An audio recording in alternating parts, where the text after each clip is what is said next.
Hey everyone, and welcome to another video. Tonight we have 2 hours of stories. I hope you all enjoy them. If you do, please be sure to drop a like rating. It is the best way to support the content. I don't do sponsorships or anything like that. Not that I think there's anything wrong with doing them, I just don't. I get really paranoid. I'm like, what if it turns out to be like a scam or something? So I just don't do them. So the best way to support the content, the only thing that I ask for is a like on the video. However, if you aren't subscribed yet, you should do that. Also turning on post notifications. We are currently on the grind. Do people still say that? I don't know. Do people still say I'm on the grind? Well, if they do, that's what we're doing. I'm posting a lot lately, and I'm having a lot of fun with it. So if you don't want to miss any of these videos, be sure to turn on post notifications. Anyways, sit back, do whatever it is that you do to relax, and as always, I hope you all have a great night.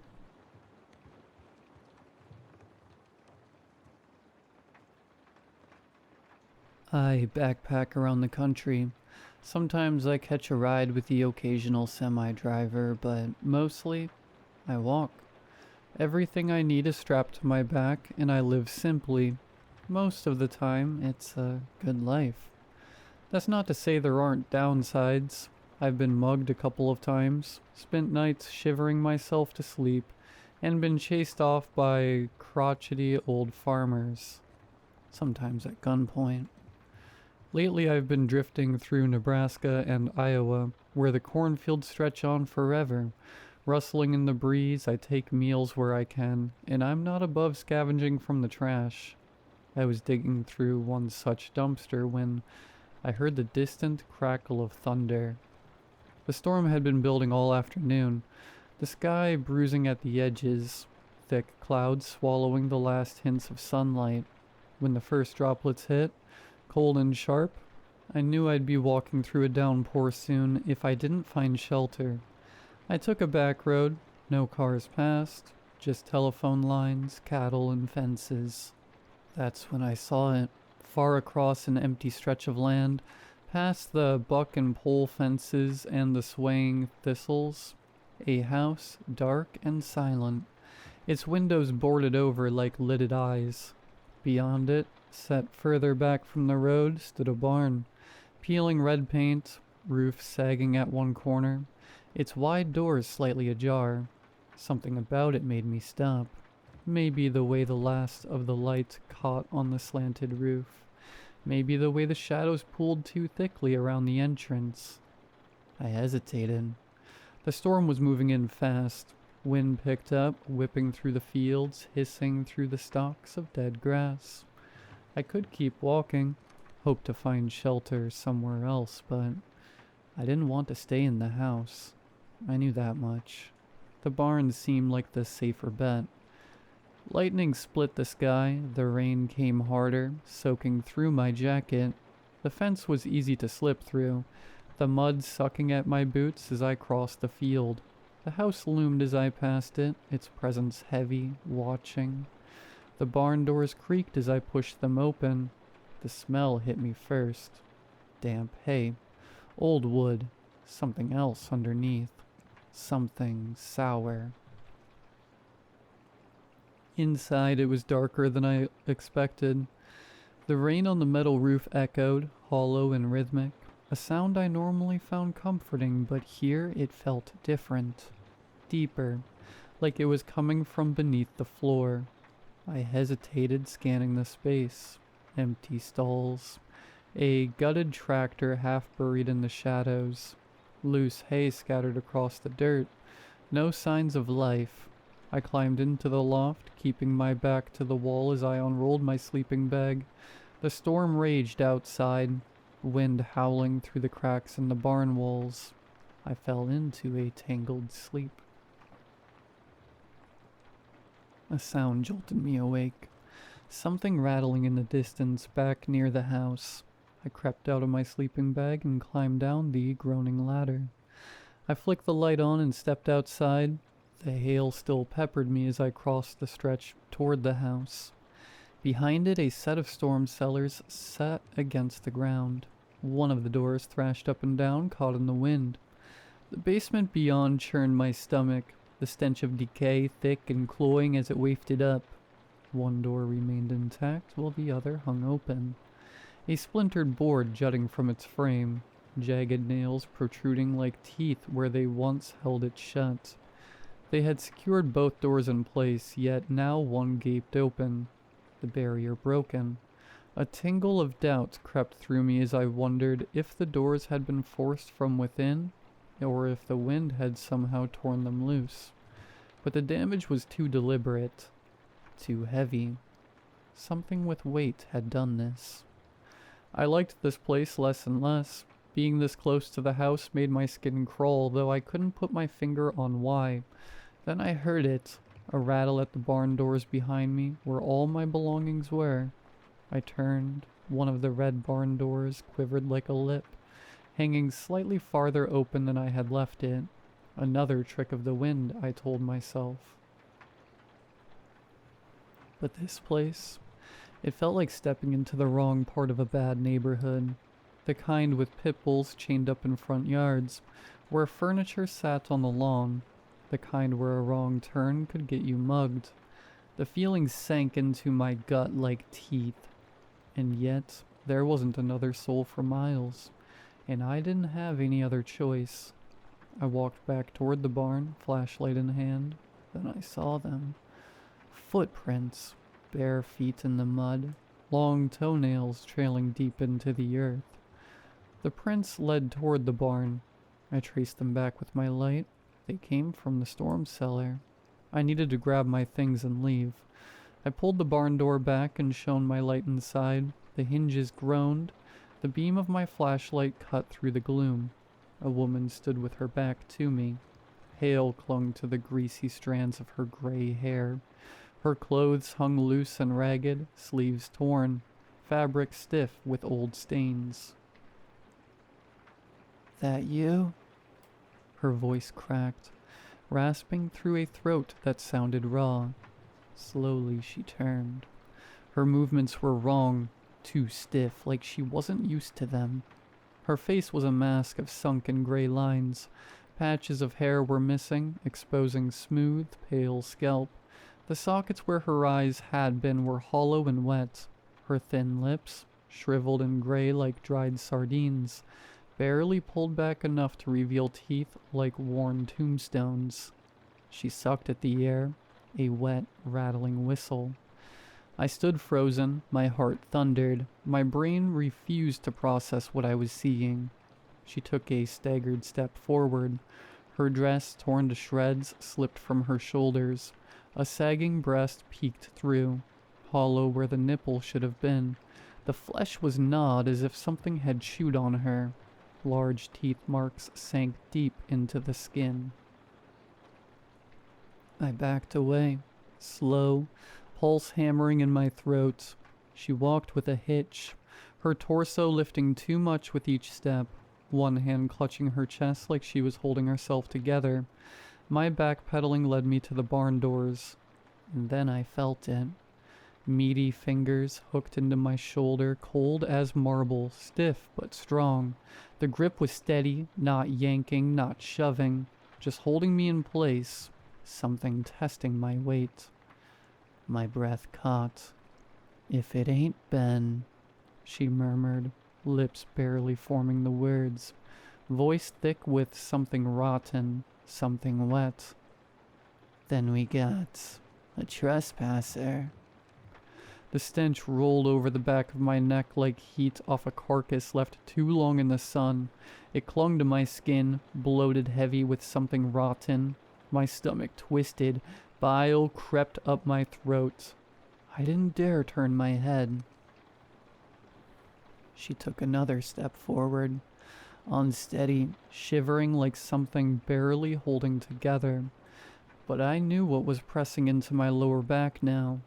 3 dull points, nudging at my spine. A pitchfork, not yet breaking skin, but promising the possibility. "It's me," I blurted, throat tight. "It's Ben." She stopped, listened. The rattling hail filled the space between us, drumming hollow against the barn roof. "Don't sound like Ben." Her jaw hung slack, words thick, like she was rolling them around before spitting them out.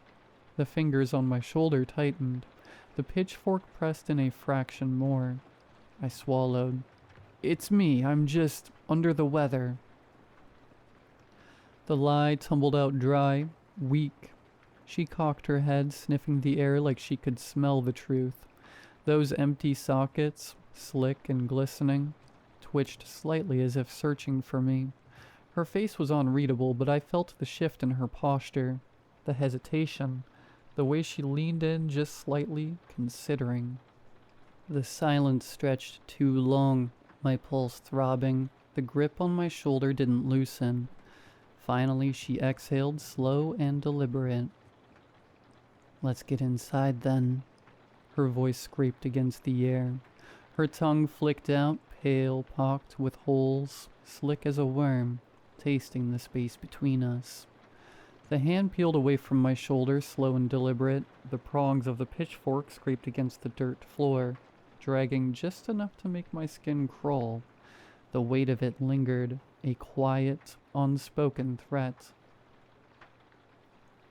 I turned and he was there, a looming figure in a rotting wool coat, the fabric sagging with filth. His frame still carried the ghost of old strength, though his flesh had turned pale, slack, lifeless. His eyes were gone, dark, yawning sockets. Loose skin hung from his neck in ragged strips, peeling like the rind of an overripe orange. His breath wheezed through the moist, ruined tunnel of this trachea. In the dim glow of my flashlight, I caught glimpses of raw, pulpy layers beneath the gaps in his flesh. His hair, like hers, was patchy and thin, matted with filth. A dampness clung to him, something that brought to mind a corpse hauled from the sea, something that had no business moving anymore. They led me toward the house. When she stumbled past me to take the lead, I caught a glimpse of gleaming bone through the raw nest of her scalp. The air thickened with the smell of old death. My fists clenched. My knuckles burned white. Fear had taken root in my stomach, deep, and it was starting to bloom. There was no one for miles, no one to hear me scream. I had no choice, so I followed them into the storm cellar. My feet dragging, my grip tightened around the flashlight. The walls were damp with black mold, sagging in places, water streaking down in thin trails. The lumbering figure thumped down the steps behind me, still gripping the pitchfork. His gaping mouth worked at the air. She hobbled forward. The room was lined with broken down shelves, rusted cans scattered across the floor. A folding table sat in the middle. 4 chairs slid into place around it. Thunder rumbled outside. The man turned and pulled the storm shutters closed, plunging the room into suffocating darkness. My flashlight was still gripped in my palm. It cast stretching shadows across the damp walls. I imagined them down here before I arrived, alone, sitting in the dark. The thought sent a shudder through me. Were they alive? Were they walking corpses? They smelled dead, but they acted alive. "Sit," she murmured. "Please." I hesitated, then slowly lowered myself into one of the chairs. The air was frigid, the kind of cold that settled deep in the bones. Everything in me screamed that I shouldn't be here. The large male stood in the corner, motionless but breathing. She shuffled into the back room, her steps wet against the concrete.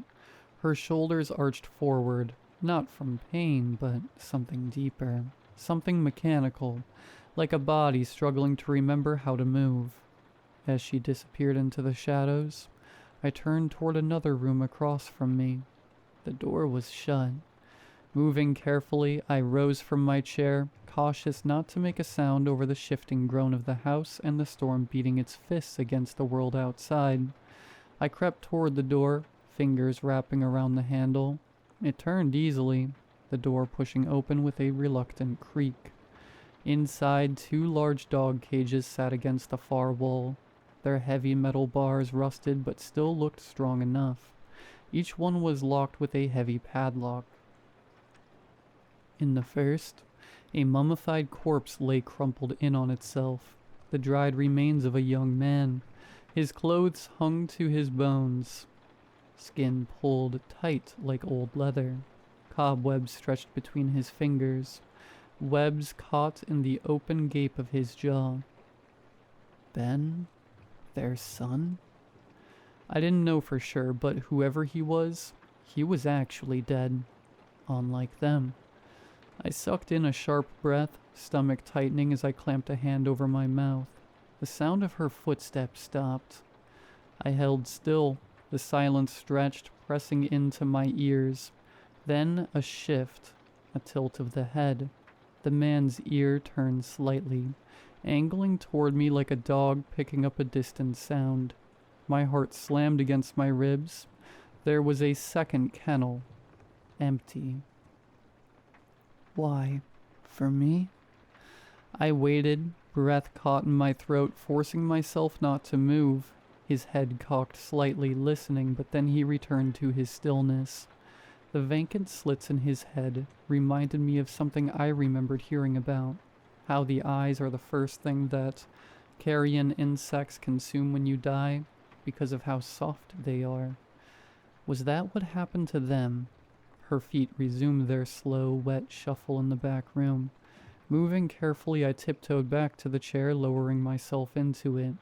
Hands curled into fists beneath the table. She re-emerged a moment later, glancing in my direction.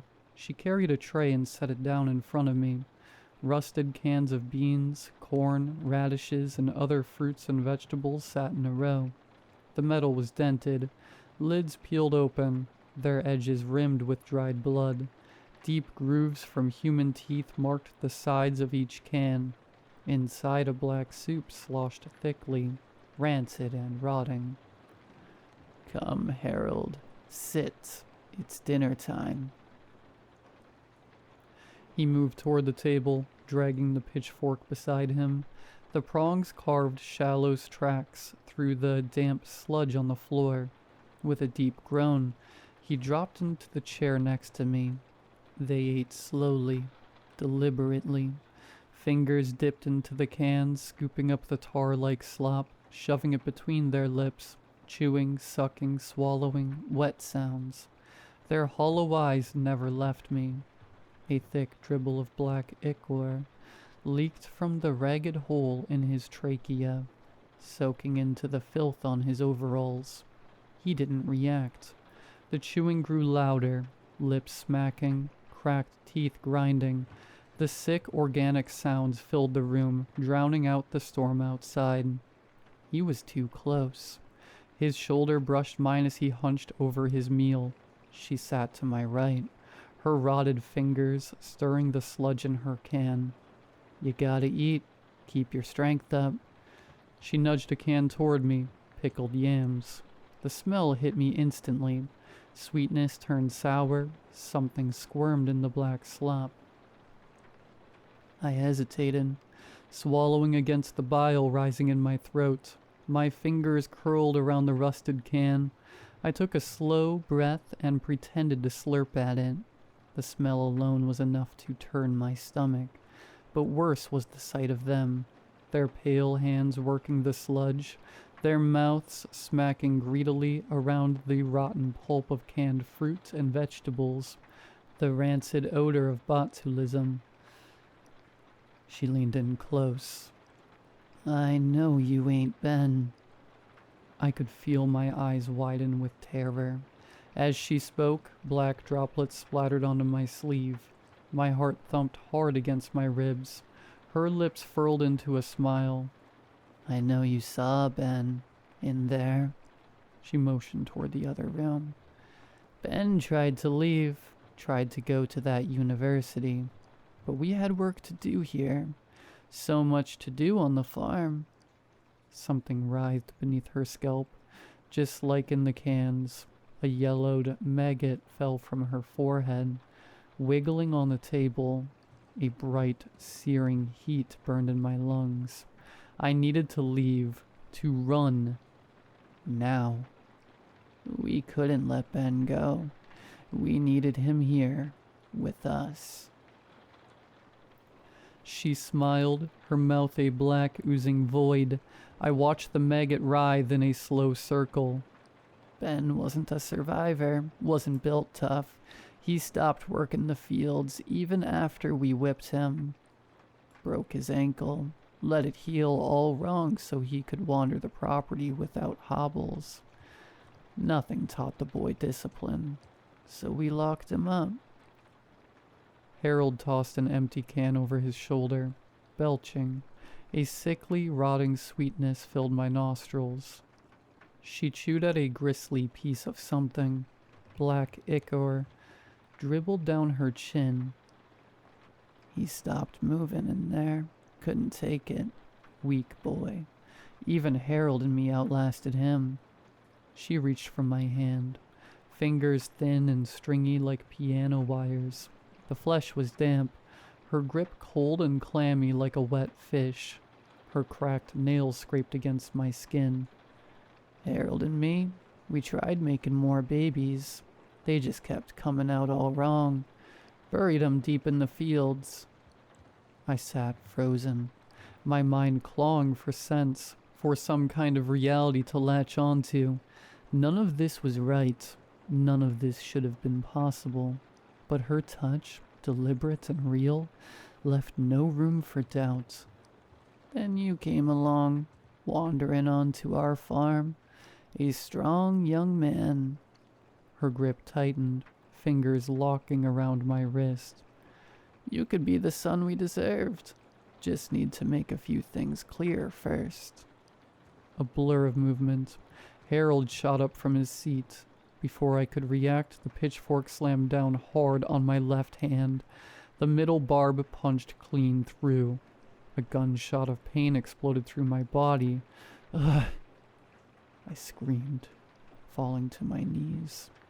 I yanked my right hand free from her grip, her nails tearing at my skin. What the? I roared, grasping wildly at the pitchfork's handle.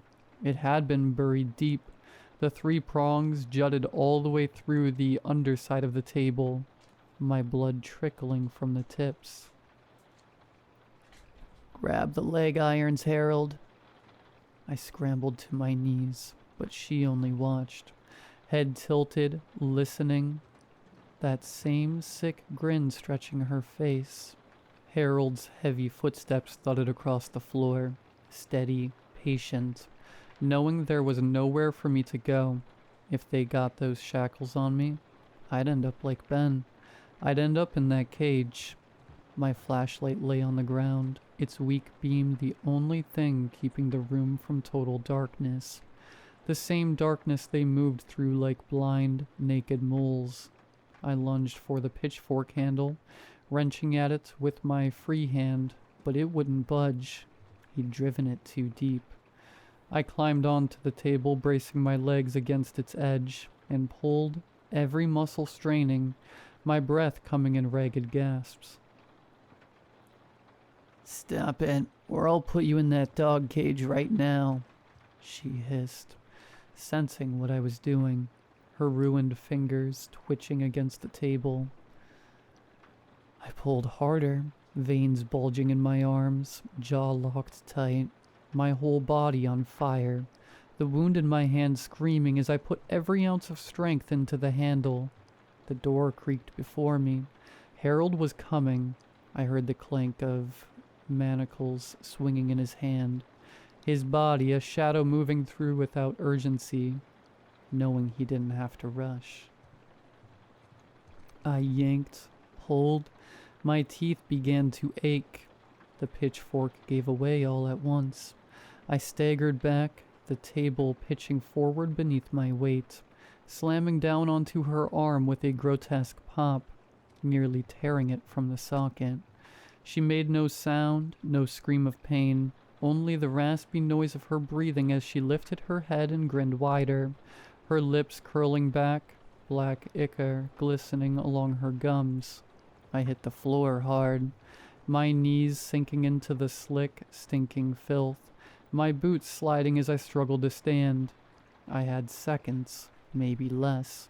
If I didn't move now, I wouldn't get another chance. I bolted toward the door, slipping, catching myself, my pulse hammering in my throat.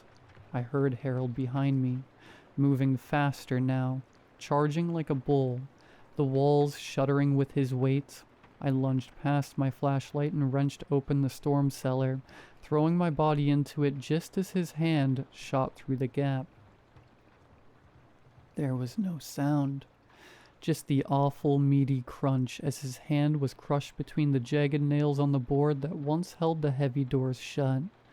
I watched, frozen, as his fingers flexed once, twice, the raw skin peeling apart, flesh splitting open, dragging slowly backward through the rusted nails and back into the storm cellar, tearing deep, splitting apart the hand like a ship grinding over a reef.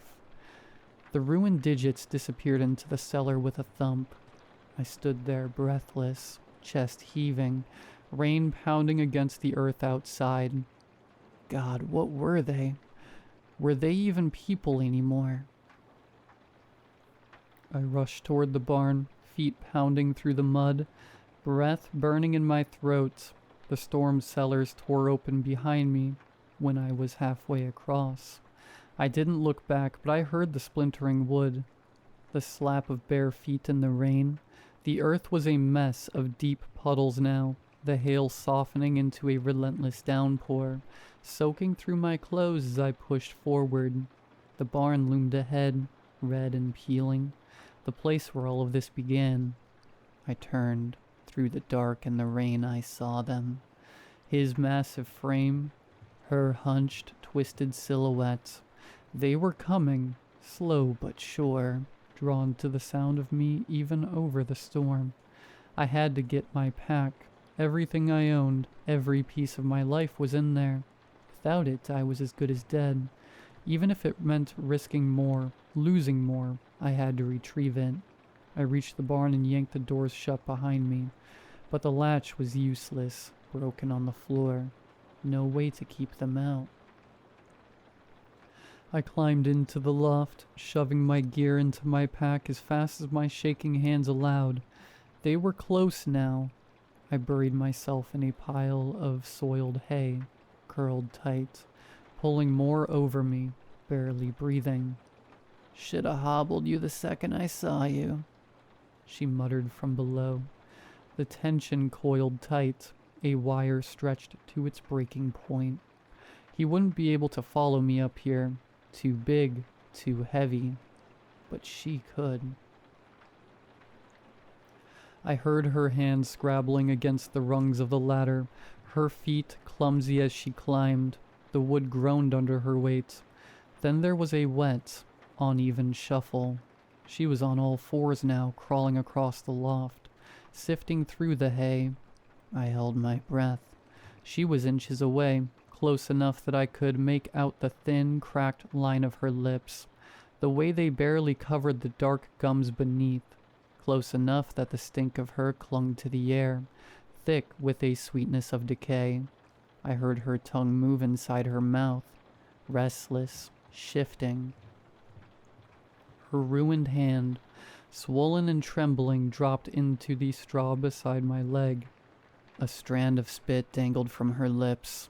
I felt it land on my shirt. I forced my eyes shut, clenched my teeth, willed my body to stay still even as my muscles burned with the need to move. My leg cramped hard, but I swallowed the pain, the panic. She sniffed once. Her fingers curled into the straw. The silence stretched, thick and suffocating. The smell of her filled my mouth, my lungs, the back of my throat.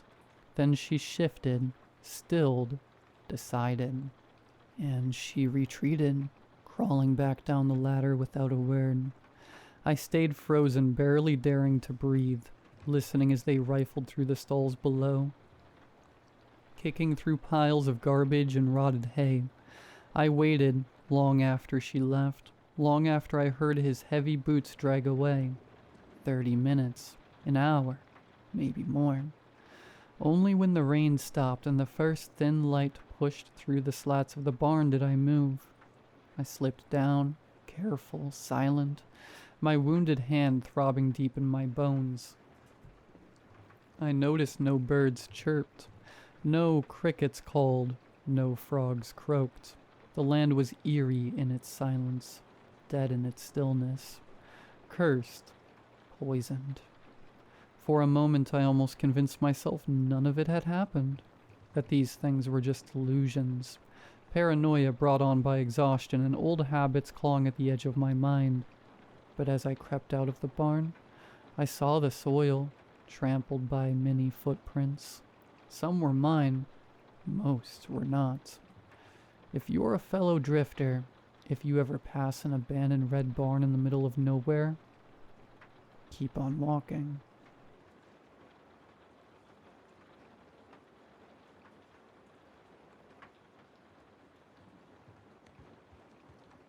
I want to start this off with the simple fact that I don't believe in ghosts. At least, I didn't. I'm not sure anymore. Sorry, let me give you a quick background of my situation. Have you ever found yourself making your way into a gas station at the edge of town and turned your gaze towards the sleep-deprived clerk quietly minding his business? Well, you may have met me. I work the overnight shift at my local gas station, sitting between abandoned, dilapidated buildings and a stretch of flourishing forests, the road between being the only connector to these two opposites of life. Now, I'm sure you're probably asking, that sounds pretty sketchy. Why would you work there? I know, because I asked myself the same thing. But the pay isn't bad, and being a broke 20-year-old didn't suit me. The owners aren't bad people, just distant. In my 3 months of working here, I've only spoken to them a handful of times. The interview process felt weird too. All I got was a phone call asking if I wanted the job and I could work the hours. Of course I answered yes. Who wouldn't? And only a few days later I found myself at the front counter with a list of instructions and to-dos. The interior was nothing special, if I'm being honest.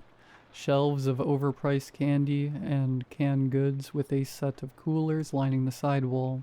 Then there was me, sat up at my desk next to the front door with a squeaky old chair and a cash register that always seemed to want to get stuck every 4 transactions. With all that being said, you would assume that I hate my job, but I don't. It's extremely quiet. I only get a handful of customers a night, and they usually keep to themselves. I grew to think of the insulation as a small perk of the job, but something happened last night that I just need someone else to hear. 1:48 a.m. Leaning back in my chair, I sat making my way through the latest book in my backlog when I heard the familiar ding coming from the front door. Placing my book down, I stood up to face the man who had entered the store. The best way I could describe him was the stereotypical trucker. Boots, blue jeans, Carhartt jacket, and a big beard. Yet he was clean without a single speck of dirt on him. "Evening, sir. What can I do for you?" Giving him my best, "I'm tired, just tell me what you want and leave," greeting I could muster. "Oh, nothing much. Just give me a 20 on the diesel for pump 4. Reaching into his pocket, he pulled out a $20 bill, handing it to me. As I entered in the information on my keypad, he spoke again. "I'd recommend you stay safe out here. I've heard stories of weird things happening around here. Wouldn't want anything bad to happen." Raising my eyebrow, I glanced over at him to see if he was threatening me, but no. He just stood there waiting for me to give him the okay. "I appreciate the advice, but I've never seen anything out of the ordinary over here. I'd say your sources are feeding you lies." Handing him his receipt, he chuckled as he made his way out of the store, and within a couple minutes he was gone. 2:08 a.m. Another ding resounded in my ears. Placing my book back down, I stood up and identified the new customer. That's when things started taking a weird turn. The same man from a half hour ago stood in front of me. Same boots, same jeans, same jacket, same everything. However, this time his jeans were lined with small patches of dirt. As confused as I was, I decided to leave it alone and just do my job. "Evening, sir. What can I do for you?" Standing in front of my counter, I could feel his eyes digging burrows through me. Luckily, I didn't have to wait long for an answer. "Oh, nothing much. Just give me 20 on the diesel for pump 4. Handing me a $20 bill as he finished. Wanting him out as soon as possible, I quickly entered everything into my register and handed him his receipt. "I'd recommend you stay safe out here. I've heard stories of weird things happening around here. Wouldn't want anything bad to happen." Having my fair share of this guy's ominous BS, I decided to not encourage this conversation. "Yeah, man, I hear you." With that, he made his way out and tried to return to my book, getting my mind off of this weird customer. 2:38 a.m. Once again, the ring of the front door pulled my attention, and almost as if on cue, he was back. But something was off this time. It looked as though he'd just crawled out of a grave with dirt and residue coating his whole body. And if that wasn't enough, he had thick cuts across his arms and face. However, no blood leaked out of the gashes. Deciding I'd had enough of this charade, I shouted at the man. In hindsight, that probably wasn't the best idea, but can you blame me? "Alright, man, what happened to you? This is your third time here, and it looks like you took a quick detour into the local swamp." Pointing at him in fury or fear, I wasn't quite sure. I looked him dead in the eyes. But that was easily my worst mistake. His eyes were milky, as if someone drowned out the color in them.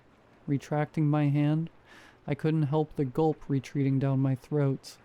Hell, I wish I could too. As he opened his mouth, his jaw produced a wretched cracking before producing noise. "Oh, nothing much. Just give me 20 on the diesel for pump 4. As if robotic, he reached out and handed me another bill. I could see more cuts and bruises on his fingers. Gingerly, I reached out and snatched the bill from his hand and began to enter it into my register. My heart sank and I felt a frigid chill crawl up my spine as I noticed the small pop-up on the screen. Pump New Balance, $40.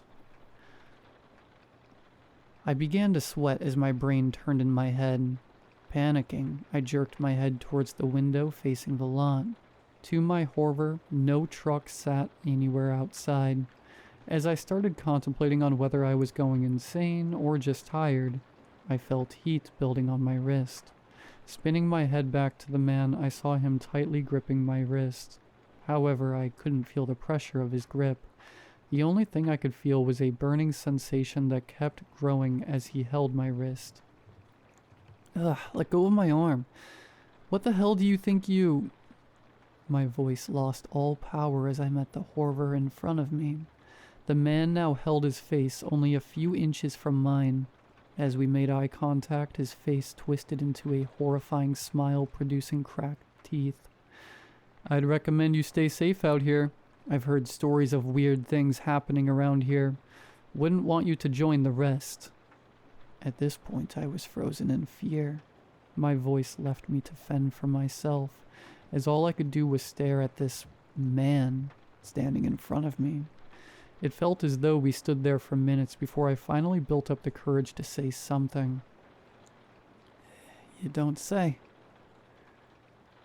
Giving him my own wary smile, I was finally able to yank my wrist from his grasp, only to be met with charcoal ring with a small crimson symbol sitting in the middle where his hand previously held.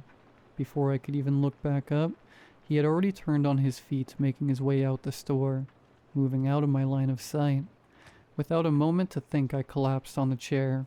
My breathing felt haggard, as I tried to steady myself from what the hell I just experienced. After a moment, I checked my phone for the time. It read 2:40. 2 minutes? I screamed in my head. How the hell could it have been just 2 minutes? Lowering my head, I just decided to surrender myself to this weirdness, and tried to brush it into my mind to finish my shift. But I wasn't so lucky. 3:08 a.m. I was in the back room looking for some stock to put out as the ding rang from out the front. Flinching, I couldn't help but think back to that man. Was he back? Sighing as I accepted my fate, I walked out to the front. What awaited me, however, wasn't what I expected. I'm still not sure what it was either. It looked like a tall man around 6'5". He was dressed in a long black trench coat with a hood thrown over his head. I tried to look into his face, but all I was met with was a deep, dark abyss. It felt as if I was looking at nothing at all. Whatever it was, it quickly made its way to my register and placed a thin white strip of paper on the counter before leaving as quickly as it had arrived. However weary I was of the contents of this note, I couldn't help the curiosity spouting in my brain. So I opened it. The note contained only 2 words written in a soft, thin cursive. You passed. Passed? Passed what? Staring down at the paper, I didn't understand what it meant. Did I pass some type of challenge? Maybe a game? I honestly didn't know. That's when the familiar ding of the door gave me a slight heart attack. Landon, how's it going, bro? It was Tyler. My best friend who I just about wanted to strangle to death for the scare he just gave me. After calming down, I explained what just happened, and I could tell he didn't believe me. Okay, man, how about I stay with you for the rest of your shift so you don't see any more spooky ghosts? Laughing as he finished, I took him up on the offer, and the night flew by without anything else happening. When the opener finally came in, I quickly gathered my stuff before making my way towards the door. However, he stopped me before I made it out. Oh yeah, be careful on your way home. Apparently some dude crashed into a ditch last night. You never know what kind of people are on the road. I went pale, slowly turning back towards him, and cleared my throat. You wouldn't know what kind of car the guy was driving, would you? Seconds passed like minutes as I could see him thinking. Yeah, I think they were saying a big pickup truck or something like that. I could feel sweat fall down my face after hearing that. Nodding, I made my way to my car and rushed home. I've been home ever since, still trying to wrap my head around everything that occurred last night. Even while writing this, the burn mark is still sat on my wrist, reminding me of what happened. As I have been dwelling on everything, that mark reminds me more and more like some type of branding. Nonetheless, I have work again tonight, and after all that, I'm not game to just sit idly by and just wait for whatever's going on at the gas station to come and get me. I'm gonna go in a little early tonight and ask the guy who's closing if he's ever seen anything out of the ordinary. I'm hoping he may have some insight for me. If you have any idea of what might be happening, please let me know. I'll hopefully come back and be able to give closure to this whole ordeal. However, if I don't, assume the worst.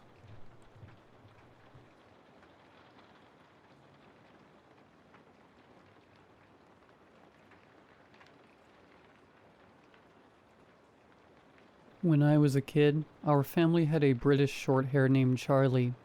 He was mean to everyone but me. He was basically my cat. He used to roam around outdoors, but one day he never came back. I cried for days and went out looking for Charlie with my dad, but we never found him. I'm 27 now, and I've been living with my boyfriend for 3 years.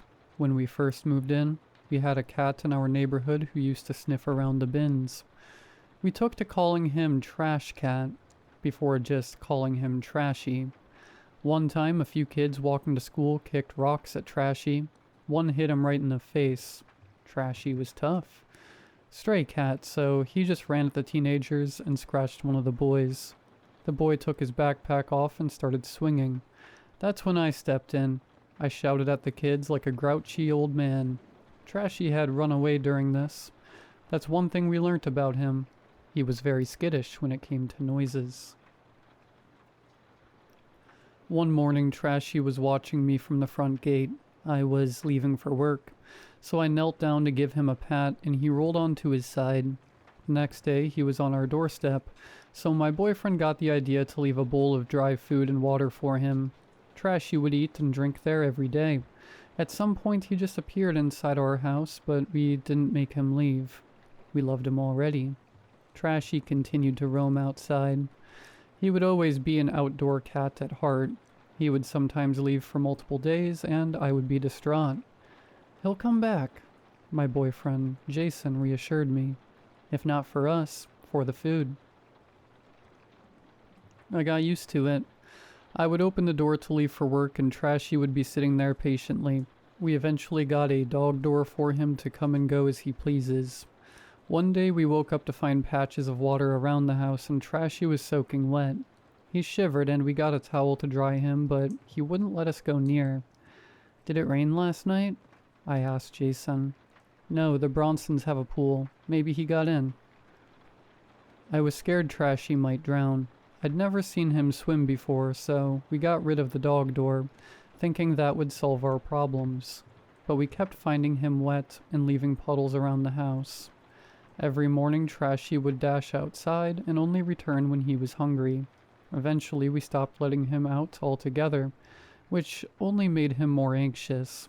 We would find him wet, shivering, and cold, hiding on the second floor of our house. "We'll set up a GoPro," Jason suggested. We bought the cheapest GoPro we could find and attached it to Trashy's collar.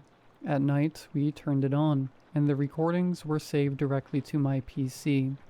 After a few uneventful nights, we watched the footage. Trashy simply roamed around the house, jumped onto the kitchen benchtop, which he wasn't allowed to do, or slept. I started to feel relieved. Maybe it was just a temporary phase. However, one night I awoke to Trashy yowling and the sound of splashing water. My boyfriend was at his apartment that night, and though I was afraid to go downstairs alone, I couldn't let Trashy get hurt. I ran downstairs, flicking on every light, and searched every room but couldn't find him. The yowling and splashing suddenly stopped. Then I heard something running upstairs. I held my breath and approached the staircase, calling softly, "Trashy." Trashy poked his head around the corner. He was drenched again, and so was the camera. I logged onto my computer and found the latest recording. Before the camera had died, it was disorientating to watch the world from a cat's perspective. The house looked completely different, and I had trouble following where he was. While I was skipping through the video, I came across a scene that didn't make sense. Trashy was in a dark room with a blue light and swimming in some kind of water. I dragged the recording back 2 minutes and hit play. Trashy approached the grandfather clock that came with the house. I thought he was going to walk right past it, but instead he slipped through a paper-thin gap. Behind the clock was a hole in the wall that led to a thin staircase. Trashy trotted down and stopped at the last step. There was a small square room flooded with water. Trashy was staring at the surface. All of a sudden there was splashing and Trashy fell in the water, yowling. He managed to climb out and ran halfway up the stairs before turning back and staring at the water for a long time, before running up to the second floor where I found him. I called Jason and had him come over immediately. "Does that mean you could advertise it as a 3-bedroom house?" he asked. I'm not in the mood for jokes. Together we slid the grandfather clock to the side. There were already scratch marks on the hardwood floor. The hole, funnily enough, was about the size of a dog door. "There's no way I'd fit inside," Jason said. "I might." We didn't test that theory. Since Trashy could slip through the gap, we boarded up the hole with a large wood chopping board and a 3-liter jug of water. It was more weight than Trashy could nudge out of the way. Jason slept with me that night. We had Trashy in the room with us and the door closed. Later during the night, I woke up to use the ensuite bathroom and found my bedroom door wide open. "Jason, get up," I whispered. Jason groggily rolled over. "What is it, babe?" "The door," I replied. We sat in bed, both confused since neither of us had opened it. Suddenly we heard splashing and Trashy yowling louder than ever before. "Come on," I urged Jason. We rushed downstairs to the living room. The bucket had been pushed over, spilling water on the floor. In that moment, all I cared about was saving Trashy. "Trashy?" I called, but the splashing continued. I lay on the floor and carefully slipped one arm through the hole, shuffling my body until I was inside. The hole opened up to a narrow stone staircase. I crept down, guided only by touch, until I reached the final step. Before me was the square room, with a flashing blue emergency light and filled with water. I couldn't tell how deep it was, but I could hear the splashing. "Trashy, come here," I called again. Trashy cried. In the dim, pulsating light, I could make out Trashy's frail silhouette as he desperately flailed his front paws. But he didn't move. He was stuck on something. I dropped into the water and swam towards him. The water was a swirling mix of black and blue. My heart hammered in my ears as I thrashed about. I reached out and closed my trembling hand around Trashy's soaked fur. Then I felt it, a sudden tug. I reached behind to remove what Trashy was caught on, and it grabbed me. A cold, bony hand. I tore my hand back and grabbed Trashy, kicking my legs wildly. I swam back to the stairs, screaming for Jason. "Babe, what's happening? Babe!" Jason shouted. "There's something in here," I yelled. I managed to get out of the water. Trashy, agitated and scratching me, broke free from my grip and slipped back out through the hole. I crawled after him. "Pull me through." I emerged, and together we moved the grandfather clock back in front of the hole. 20 minutes later, the police arrived. They borrowed a hammer from our toolbox and bashed in the wall until it was large enough for one officer, Matthews, to duck through. He went inside and came back out. "It looks like you've got a little flooding, but the room's empty. Are you sure this is the only way out?" he asked. "What are you on about? It's as deep as a swimming pool," I argued. Matthews just shrugged. "It's dark and you were scared. You were probably imagining things." Later, I organized for contractors to come out. They drained the water and sealed the wall off. We haven't had any more incidents with Trashy since, but on some nights, I can still hear water splashing. I thought more and more about what Matthews had asked me. Are you sure this is the only way out?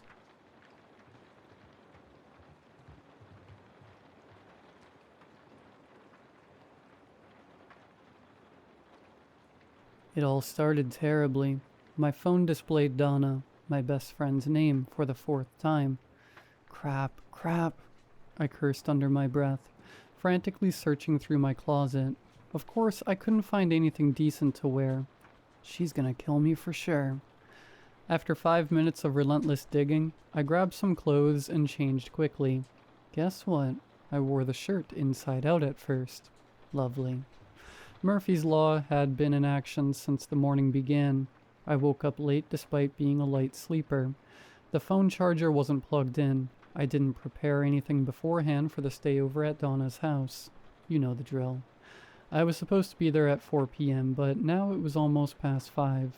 The fact that she lived quite far didn't help either.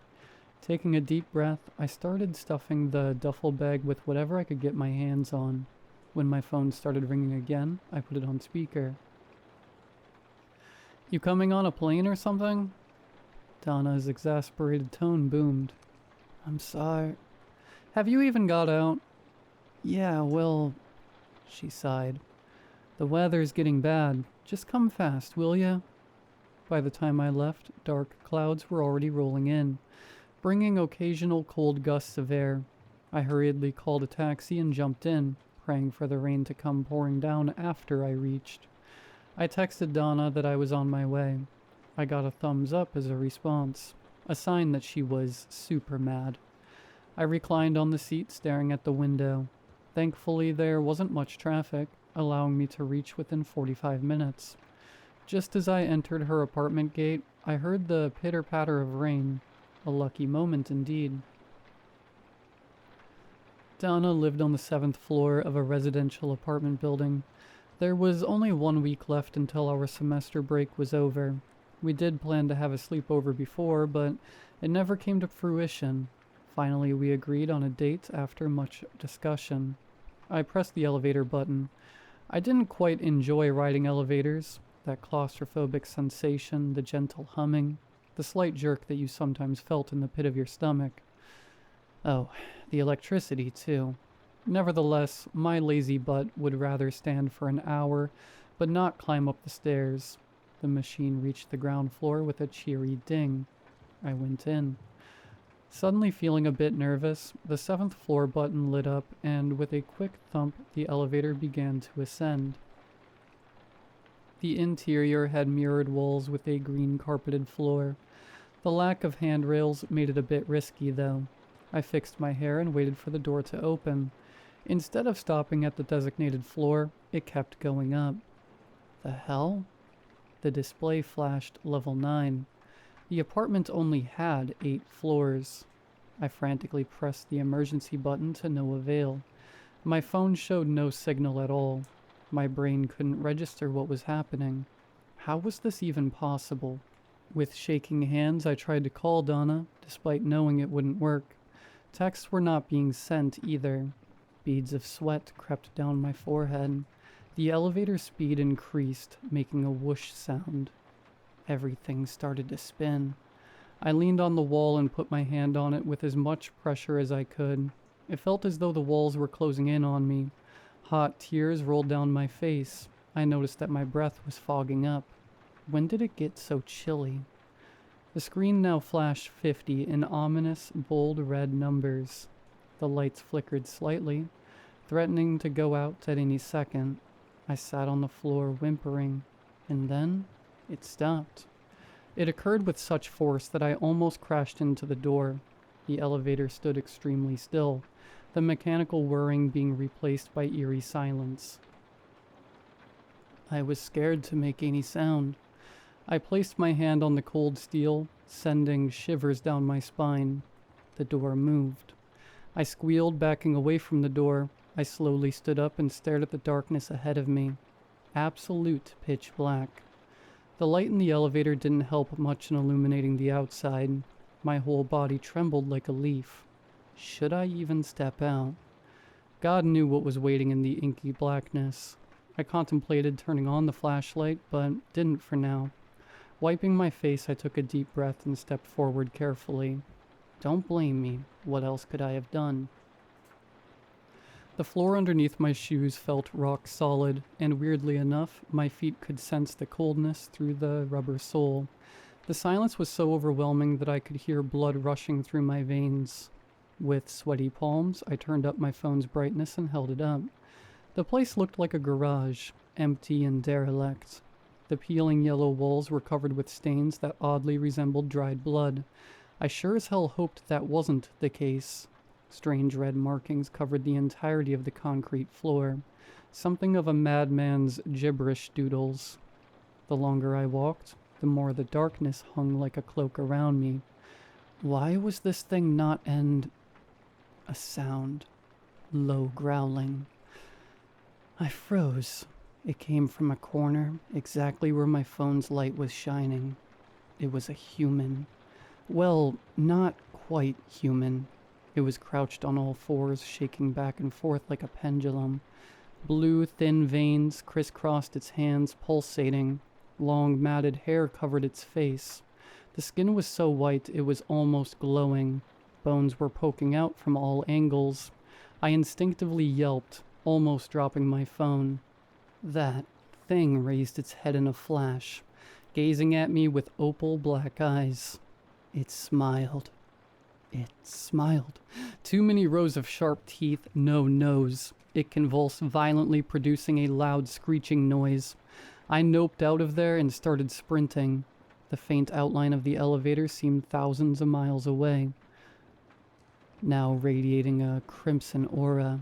I could hear that thing running just behind me, accompanied by a metallic wet sound, its hot breath tickling my ankles.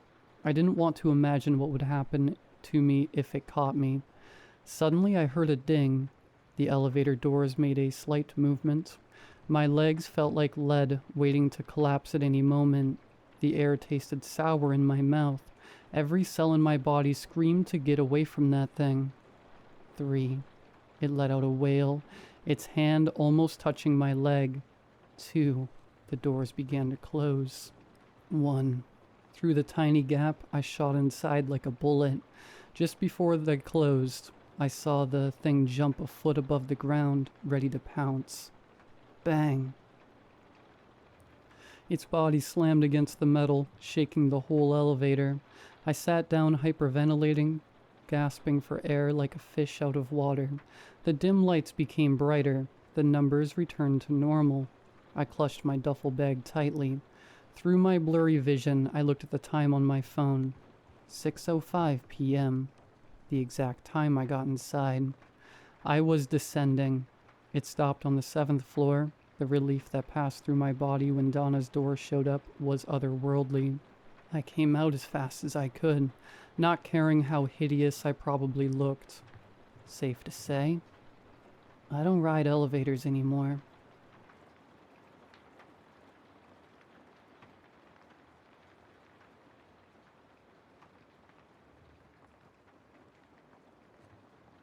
So, I am about 3 months postpartum, and I was wondering if any fellow moms have been experiencing this weird, what I can only guess, postpartum symptom.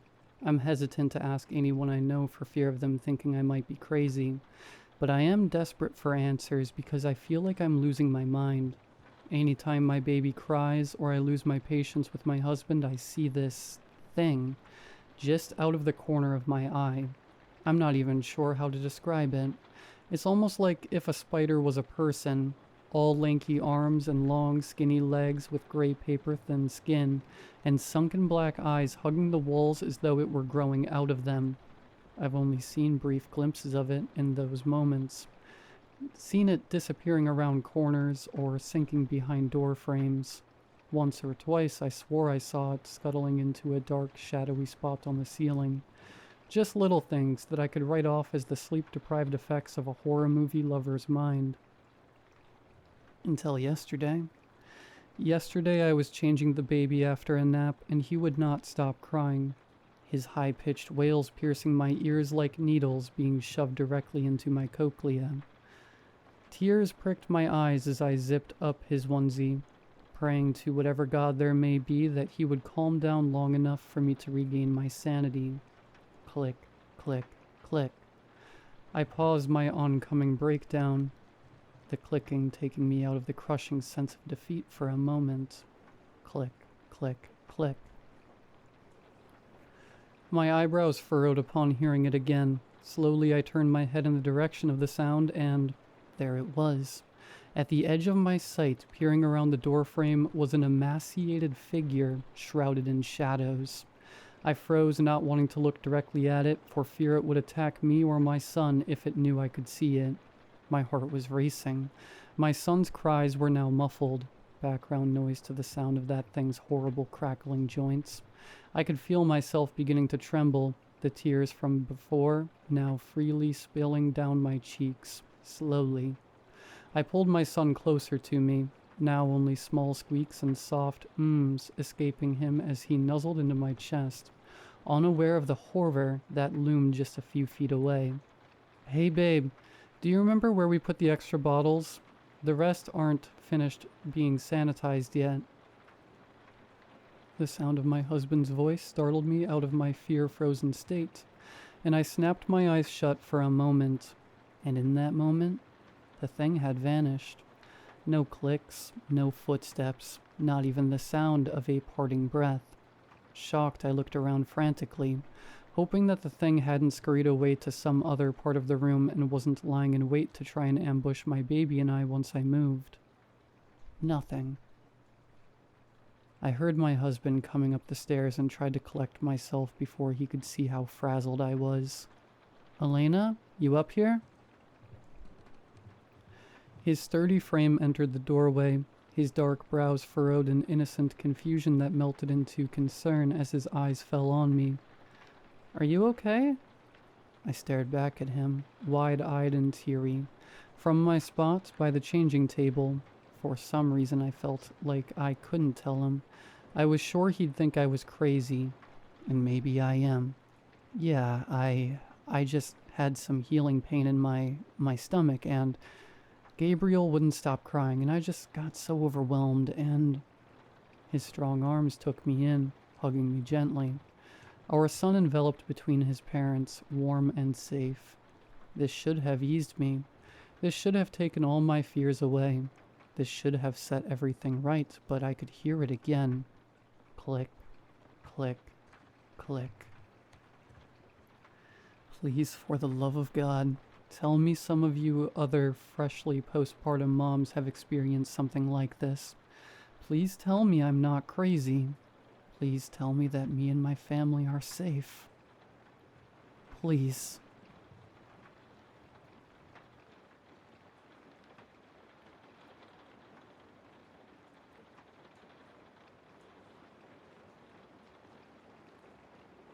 I don't even know where to start with this one.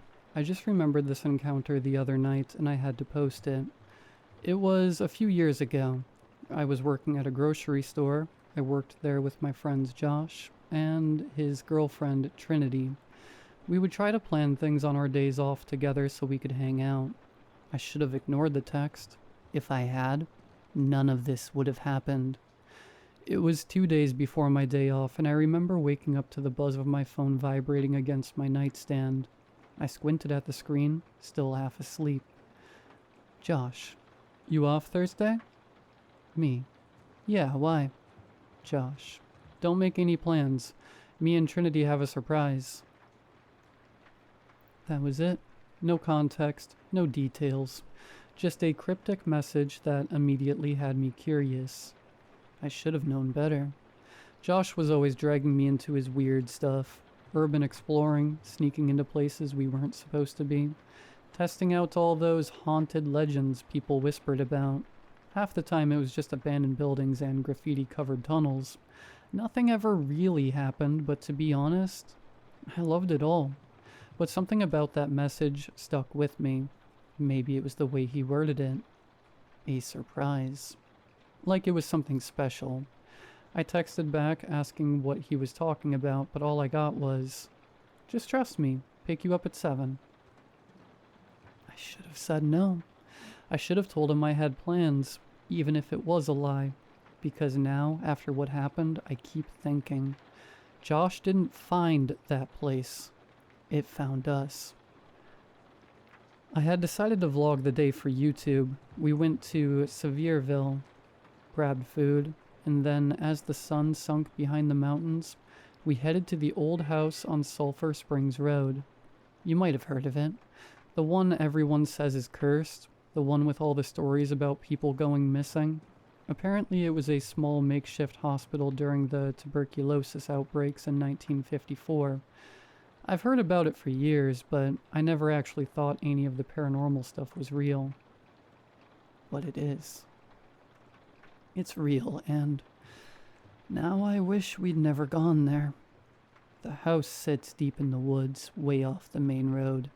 It's huge, way bigger than I expected, like some kind of decaying mansion swallowed up by the forest. 3 stories tall, dark and rotting, with thick ivy creeping up the sides like the earth was trying to pull it back to hell. The windows were shattered, gaping like black mouths. The front porch sagged like it was on the verge of collapse, and the whole place smelled like damp wood, rust, and something rotting. Josh was the one who pushed the door open. It barely took any force. The hinges let out this awful screech like the house itself was screaming. Inside, the air felt sinful, thick, heavy, It was cold, but not in a normal way. More like the cold was inside you. There was furniture left behind, but it was unsuitable. A rocking chair in the corner, rocking on its own, just like in the movies. Clearly the gust of wind from the door opening was the cause, but that didn't make it any less creepy. A long dining table with plates still sitting there, covered in dust, like whoever lived here left in the middle of a meal and never came back. But the worst part? The portraits. Lining the hallway were these old, cracked paintings. Portraits of people whose eyes followed you no matter where you stood. Their faces were faded, but I could still make them out. One of them was a woman in a white dress. We didn't stay long. Trinity was freaked out from the second we walked in. "We shouldn't be here," she kept saying, rubbing her arms like she was freezing. Even Josh wasn't cracking jokes anymore. So we left. But as soon as we stepped outside, I felt it. That pressure that grows on the back of your neck. The one everyone knows but tries to ignore, like we were being watched. I turned back to scan the house one more time, and that's when I saw her. She was standing in the upstairs window, looking down at us. She was wearing a white Victorian-style dress, yellowed with age. The lace was ripped, the fabric hanging off her like it had once been elegant, but now it was something tattered. Her hair was long, gray, tangled. It framed her face in limp strands, her skin pale, almost cracked. Her lips were bleeding and split open. At first I thought they had been stitched shut, and the bleeding was from the threads being ripped out. But then she smiled, and I saw her teeth. Too many of them, rows of them. Her mouth stretched wider than it should have, like her jaw could unhinge, like she could swallow something whole. I grabbed Josh's arm, my chest tight with panic. "Do you see her?" Trinity was the first to react. She screamed, grabbing onto Josh like she was about to collapse. Her nails dug into his arm, and that's when the woman moved. She tilted her head, her smile growing, and then she raised a hand. She waved at us. She waved, but it wasn't a normal wave. It was slow, unnatural, like her bones barely worked, like she was inviting us back inside. She almost floated away from the window, then in the direction of the stars leading down to the front door. That's when we ran. We tore through the trees, branches slapping at our faces, our feet stumbling over roots. I could feel her watching us, like her eyes were digging into my back. Then Trinity fell. Josh and I stopped and turned around to help her up, and we looked back up towards the house to see if the woman was following us. The house was gone. The clearing was still there, the trees still bent like something used to be there, but the house itself, it just wasn't. Then Josh's car alarm went off. All the doors were open. We didn't even shut the doors, we just jumped in and floored it, tires skidding against the dirt. Josh didn't stop driving until we were miles away. Trinity wouldn't stop crying. I wouldn't stop shaking. Josh and Trinity won't talk about it. Did we all have a shared hallucination?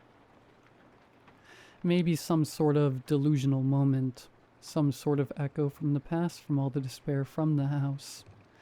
I know what we saw. I know the terror we felt, but the worst part? When I got home, when I finally made it to my room, I saw something.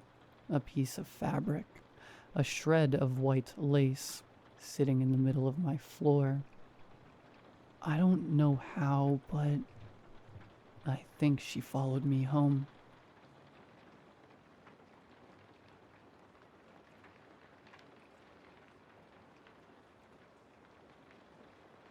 It was during the spring break of my second year at college that I got a phone call from my Uncle Andrew, asking me if I'd be willing to spend a few days over at his house.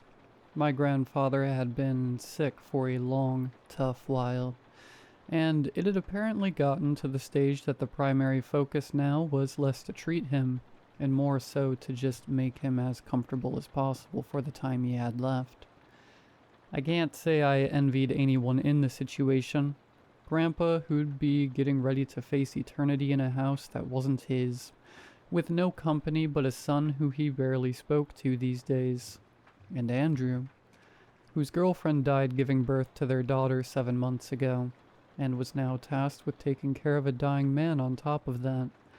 I'd like to act as if I was making a saintly decision to come over and offer a helping hand out of love for my family. But the truth was that it had been quite some time since I'd spoken to Andrew last, and it had been forever since I'd spoken to my paternal grandfather.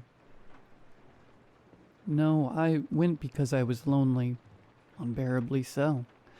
I don't have any friends to speak of at college, and ever since my mother passed away about a year ago, I'd had no one to talk to at all. I made the decision to help Andrew out of the desperation for proper social interaction. Not like there'd be much to it anyway. All I really imagined I'd be doing is keeping the baby out of his hair when he was too busy and getting Grandpa anything he needed. Andrew's house was out in the sticks, at least 40 minutes away from the nearest town. My family are mostly dotted around a generally quite rural county, so there wasn't much in the area but barren roads and the odd building or two. As for the house itself, there wasn't really much to say about it from the front yard.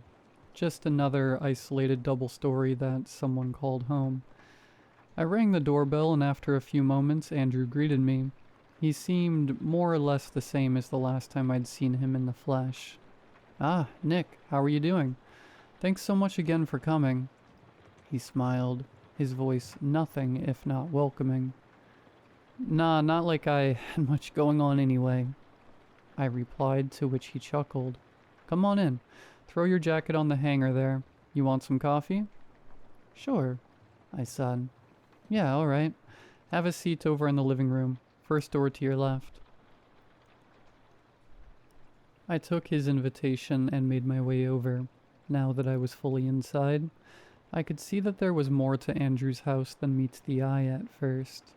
It smelled like old books and something faintly musty, the scent of time that slowly claimed everything.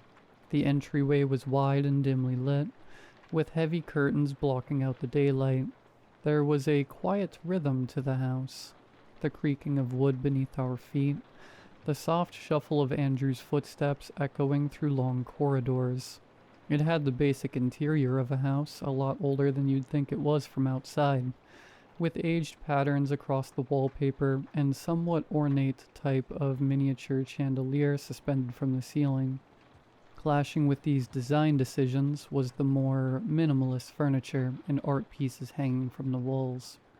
It seemed like someone had taken these measures in order to give the inside of the building a more modern feel, but really, it was a band-aid on a bullet hole.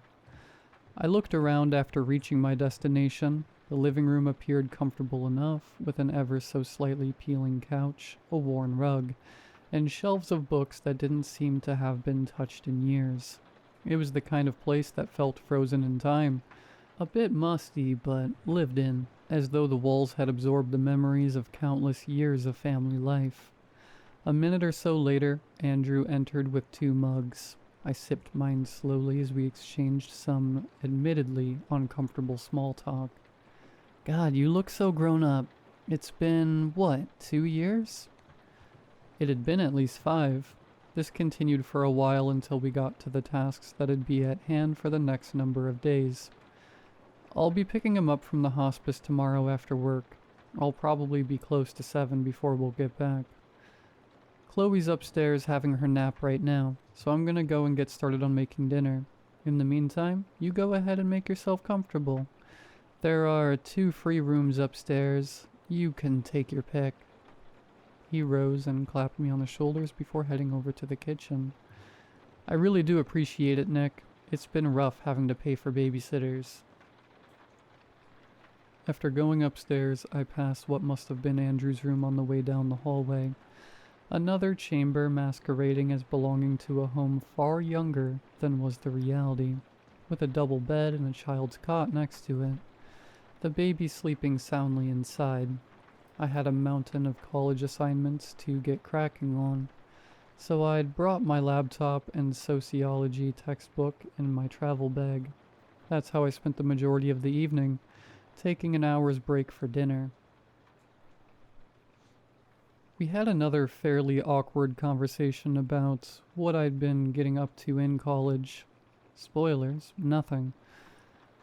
From my seat at the dining room table, I was able to look out the window at a filth-coated golden retriever pottering around the yard outside. I hadn't noticed it before. I was surprised that Andrew was able to manage a dog on top of his life as a single father. As I tried to focus on my pork chops, something else caught my eye. There was a door in the corner of the room that I hadn't noticed before. A small door, almost entirely hidden behind another old bookshelf.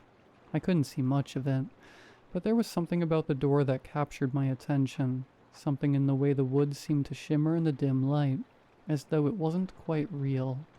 "Is that a closet?" I asked, pointing. Andrew looked over his shoulder and then shook his head quickly. "Oh, that? No, just a small little space in the structure I haven't really found a use for yet." He smiled, but it was tight, forced. I was going to ask him more before the dog outside started barking loudly. "God, what's his problem?" Andrew sighed, exasperated. "Hey, you never mentioned you had a dog. Seems like an awful lot of work for you," I commented. "Nah, he's not mine. Just some stray that's been finding the yard lately for whatever reason." The conversation petered off after that, but I remember thinking that, if that was the case, it was odd that the dog had a collar. I called it a night maybe 2 hours later, but I had a hard time sleeping because the dog continued to bark periodically until all hours of the morning. In the morning, Andrew was already gone to work when I awoke, but he left instructions on the kitchen counter for taking care of Chloe. I'd babysitted before as a teenager, so I could manage things fine, but it never really gets any more enjoyable changing a diaper. Other than that, there's not much to say about the day other than I'd tried checking out the door behind the bookshelf out of curiosity and boredom, but I'd found it locked. I didn't really care though, since it sounded like it was nothing more than just a small crawl space or something. When Andrew arrived home, wheeling Grandpa with him, I could see for myself just how sick he must have been. He had stage 3 skin cancer, and had by now spread through a terrible amount of the tissue in his torso. Andrew would tell me later on that night that he had 2 weeks left, tops. The man looked like a skeleton, his complexion beyond wrinkled and pale, his head like a skull with its eyeballs left intact, along with a few pointlessly added tufts of snow-white hair. His skin was hanging off of his body so loosely, as if the space between had been repeatedly filled with air and then deflated. I'd been hoping I could at least have some sort of conversation with him, since I'd seen him even less in my life than Andrew. But he could barely work a sentence together, mostly just murmuring, grunting, and pointing at things to communicate. The evening ended up being even more uncomfortable than the last, so I spent even more time with the company of my schoolwork, figuring Grandpa would probably prefer to be with his son anyway, especially seeing that, as far as I knew, they barely ever saw each other either. I ended up just going to bed early. Grandpa in the room next door, but of course I was kept up for ages by that stupid dog again. I ended up spending, I think, another week at Andrew's, and I'm not going to recount every day from here on, since it ultimately doesn't really matter much to where I am now. Andrew had to keep going to work, of course, so it fell to me to keep watch of Chloe and help Grandpa take his medicine. The only words that he could consistently get out, or perhaps the only ones he cared to, were his frequent complaints about the various pains in his body. My skin, the muscles, the flesh. I'd heard before, not from my father, but from my mother, about how Grandpa didn't treat him and Andrew very well. He was a Vietnam vet, and the war came home with him, rearing its head in the form of a bottle and the abuse that resulted from it. Even in spite of that, I couldn't help but pity the pain he must have been experiencing for the last few months of his life. All I could do is keep encouraging him to choke down his pills. During the second night with Grandpa in the house, I was woken up yet again by the incessant barking of the dog outside. After the dog had seemingly knocked it off to annoy someone else, I was quickly drifting back to sleep, until I heard Grandpa mumbling something next door. I'd gotten accustomed to his mostly nonsensical mutterings throughout the day, and the house had thin walls, so I didn't think too much of it until I heard another voice speaking back to him. Andrew's voice, whispering, just audible. "No, I've told you already. It's not happening, so get it out of your head." "You know you have to," came Grandpa's slow response. His voice was like the creaking of an old floorboard, but he sounded far more lucid than I'd ever heard him before. I don't remember their conversation continuing beyond that point. I heard the door open softly, then shut again, and I didn't have enough energy to ponder what I'd heard for long before I fell back asleep. The next day, I decided to find out from Andrew about it in private. "Hey, so sorry if I'm being too nosy here, but I heard you and Grandpa talking about something last night. It sounded like you were arguing," I asked. He sighed deeply. "Look, you've probably realized by now that this house is a lot older than you might have expected. Truth is, it belonged to him. Your father and I grew up here.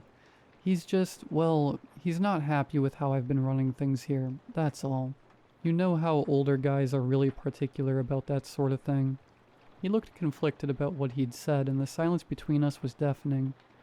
"Come on, I just managed to get Chloe asleep 5 minutes ago. Let's get to bed for tonight." I can't say I was entirely satisfied with that answer, but I could sense Andrew didn't wish to discuss the matter any further, so I obliged him. On the bright side, there was no barking from the dog that night, or any of the following nights for that matter, so I slept well, at the very least. I don't have anything to say about the day after that. Other than that, the uncomfortable atmosphere in the house was only getting worse. Grandpa spent all his time alone in his room, just sitting in his wheelchair in the corner, mumbling nonsense to himself. Andrew and I delivering his meals to him, giving him his pills and sharing some unspoken weight about it all between us. That night, I was woken up by another argument in Grandpa's room. Grandpa's voice was no louder, no more commanding, but I could sense an undeniable rage in it. "You are a fool. You always were. I know what you did last night. You think that's enough? It has to be me. You don't deserve it. You treated us like dirt. It doesn't matter if I deserve it. It has to be me, and it has to be tomorrow." I didn't fall back asleep quickly after that. Actually, I don't think I got any sleep that night. I didn't know what any of it meant, but Grandpa's words scared me. The following day, Grandpa's door was locked from the inside. Andrew also stayed home from work, and he looked terrible. I knew I had to ask him what happened last night, but I decided to give some space until the evening. I barely saw him all day. To be honest, the only perception I had of him was the tired cooing to Chloe every now and then, the unlocking and relocking of Grandpa's door as he took pills every 3 hours, and a dinner we shared in silence. In the end, it was he who came to me. "You heard us last night, didn't you?" I nodded. "Yeah, I guess you deserve to know at least this much. I don't imagine your parents ever told you before they were gone." He looked like he was about to either scream or break down in tears. I'm not sure which. "Your father and I had a younger sister once, Phoebe. I was 8 when she was born, your old man 11. My mind raced trying to fit this into my family history. He wasn't lying. I'd never heard so much as a word of this throughout my life. She went missing when she was 5, just gone without a trace. They never found her. Dad started drinking a lot more after that. I didn't know what to say. That tomorrow Dad was talking about is the anniversary of the disappearance. I think the memories just hurt him the most today. They hurt me the worst today, too. He was crying now. I'm sorry, I managed. I don't know what to say. I'm so sorry. No one ever told me. Andrew rubbed his eyes, steeling himself. Look, I'm sorry too. You should never have needed to know, really. He started heading for the stairs. I'm gonna try and get some sleep. Please, if you hear anything from him tonight, or if I have to come in to him again, just ignore it. Please. It hurts everyone enough as it is. With that, he headed up to his room, shutting the door behind him. I was stunned. How much else had I not known about my dad's side of the family? Even with what I did know, I was left with more questions than before. It didn't make sense how the truth about my dad and uncle also having a sister could link to everything else I'd overheard between Grandpa and Andrew. Why did it have to be Grandpa? What had Andrew done last night? What the hell even was it? My mind swam as I laid awake in bed that night. I think it was the state of fog in my brain that actually ended up putting me unconscious for a few hours, as it happened. But one last time I was awoken from my sleep, but it wasn't by the barking of a dog or by voices from Grandpa's room next door. It was by slow, heavy footsteps descending the stairs. I know Andrew told me to ignore anything I might hear that night. To this day, I don't know what compelled me to leave my room, but I crept out the door quietly. And the first thing I realized is that Grandpa's door was open, and his room empty. The footsteps continued to pound through the house into the kitchen, it seemed. I had to know.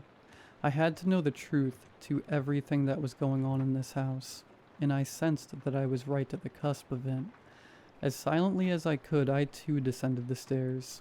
I followed the noises to the kitchen, and I realized then what I'd been overlooking the whole time, the sight of it filling me with total dread. The door behind the bookshelf, now wide open.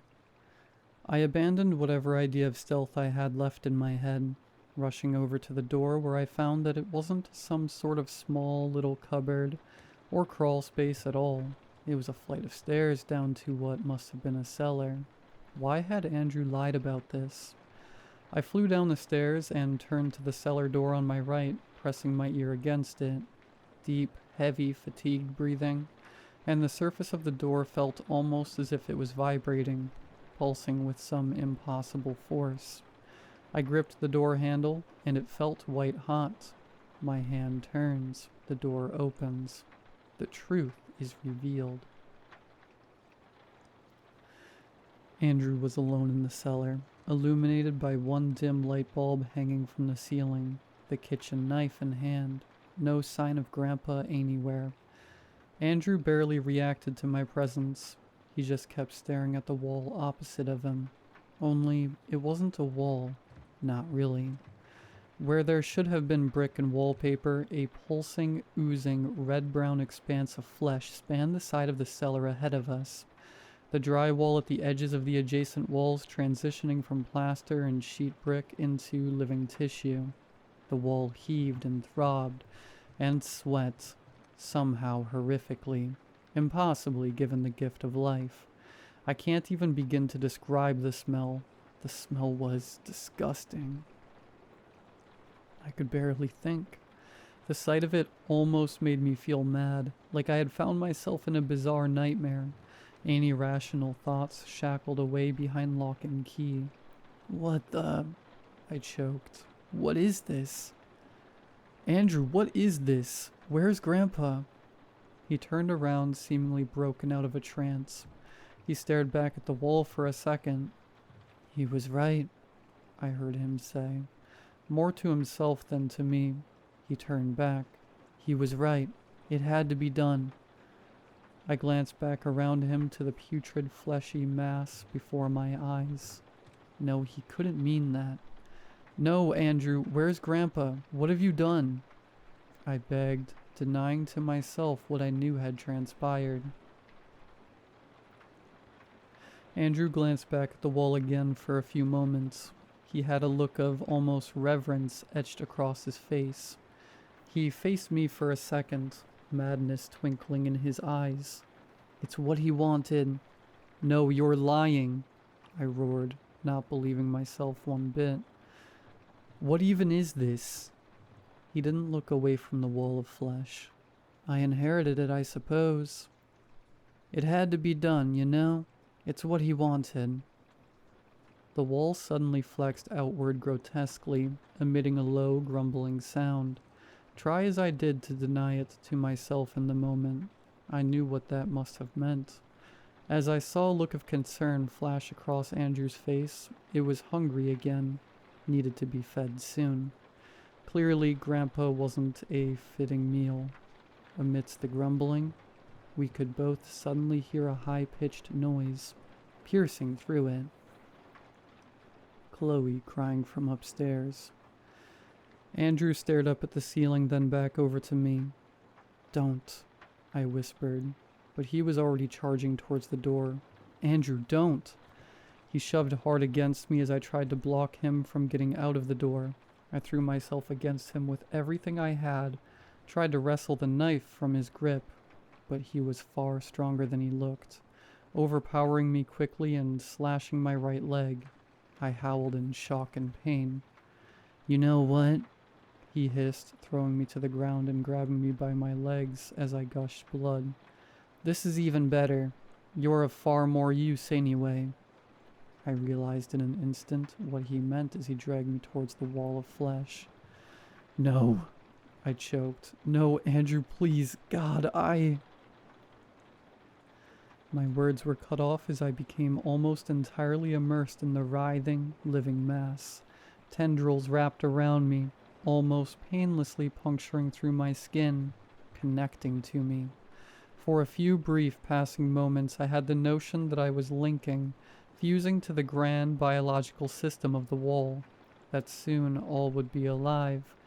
All would be connected before my mind went black. After an unknowable length of time, I grew more and more aware of my surroundings once more. The bizarre, weightless sensation of simultaneously feeling out of my body and feeling one with another body. Then something cold, foreign. I've got you. I've got you. I fell forward into someone's arms, the cold air of the cellar enveloping me in an instant as I screamed out. I looked up. I was surrounded by a team of men in yellow hazmat suits, working to fully cut me down from the wall of flesh. I laid in their arms, feeling the way I imagine a newborn infant must, my body and mind focusing entirely on trying not to seize up from how overwhelmingly cold everything seemed. A few minutes later, once I'd been fully freed from the wall, I was given sedatives that knocked me back out. I don't know how long I'd spent like that, but it must have been at least a few days, because it was my girlfriend, Emily, who had called the police after I hadn't responded to a number of her calls. In the end, though, I was kept in some sort of containment facility for a day, where I was asked a great deal of dubious-sounding questions that I couldn't begin to answer for the most part, and they never ended up finding Andrew. In the end, though, Emily took me back home. Whatever classified part of the government that covers up stuff like this did just that, and life mostly moved on. I tried my best to forget about that brief, hellish stint of my life. I certainly didn't gain any sort of enlightenment or newfound appreciation for life by my experience. I was changed by it, I guess. Who wouldn't be, but as I said, life moved on. Emily was invaluable in ensuring that, comforting me about it when I needed her to, but never acting like it defined me now. Life moved on. 4 years later, I asked Emily to marry me. 5 years later, she was my incredible wife. 8 years, and she gave birth to the joy of our lives, our daughter Lily. I loved my wife. Of course I did, but there's absolutely no feeling of adoration on this earth that compares to holding your own child in your arms. And yes, of course, I still felt scared by my experience all those years ago. One night as we were in bed getting ready to sleep, I told her about it once more, how even though things are fine now, Things are perfect now. I still had nightmares about the wall of flesh sometimes. I still get sent into near panic attacks at the sight of an open wound. She held me in close. "I know you do, love. I know you do," she murmured, her voice drowsy but full of care. "But you've got me, don't you? You've got us." I closed my eyes and felt myself beginning to drift off as she held me closer still. I breathed in the beautiful smell of her rose-scented shampoo. "It's okay, because I've got you." "I've got you," she whispered. "I've got you, I've got you, I've got you." I fell forward into the man's arms, the cold air of the cellar enveloping me in an instant as I screamed out. I looked up all around, staring at the yellow-suited men, still screaming and babbling incoherently. I laid in their arms, still smelling the rose-scented shampoo, though there was now something horribly wrong with it. Like how after you realize the trick of an optical illusion, you can never see it as you originally did. Pheromones. It turns out, the wall had been digesting me for quite some time indeed. I saw my reflection. I looked emaciated, barely alive. It showed me wonderful things. Now I sit alone in my cold, dark apartment, looking outside at gray skies. I think of my wife's smile. I think of my child's laughter. I want to go back.